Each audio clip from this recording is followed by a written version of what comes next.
তেল গরম হয়ে গেছে, এবার আমি কুমড়োটা একটু ভেজে নেব।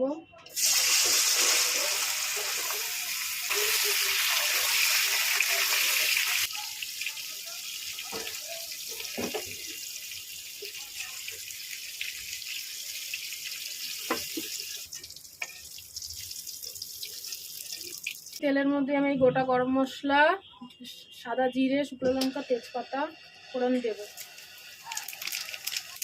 আলুগুলো দিয়ে দেবো।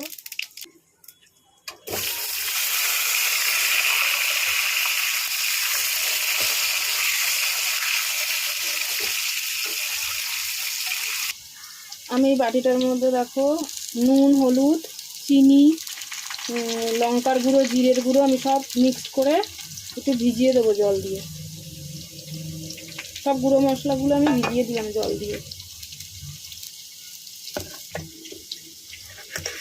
বড় সাইজের একটা টমেটো নিয়ে নিলাম, কেটে দেব।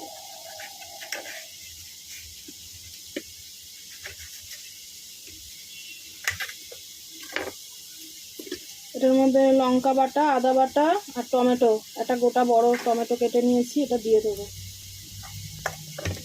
আগে এই মশলাটা দিয়ে দিই যেটা ভিজিয়ে রেখেছিলাম।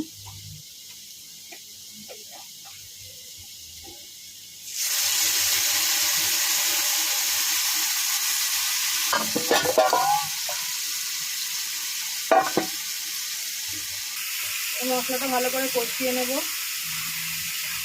এবার আমি টমেটো, আদা বাটা, লঙ্কা বাটাটা দিয়ে দেবো।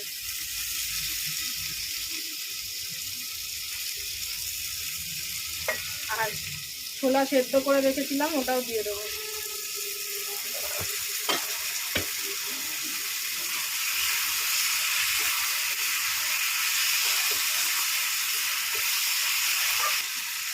এই মশলাটা ভাজা হয়ে গেছে, কষানো হয়ে গেছে, তেল ছেড়ে দিয়েছে বন্ধুরা। এবার আমি এই কুমড়োটা যে ভেজে রেখেছিলাম এটা দিয়ে দেবো।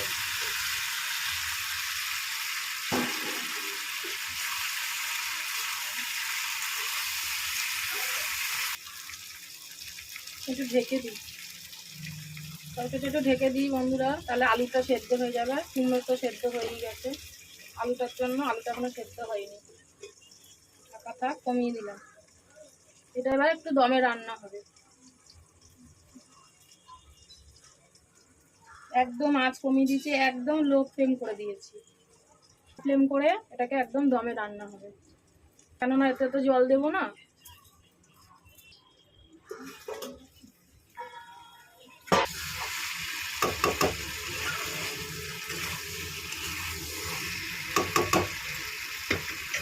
ছোলা আলু কুমড়ো দিয়ে তরকারি।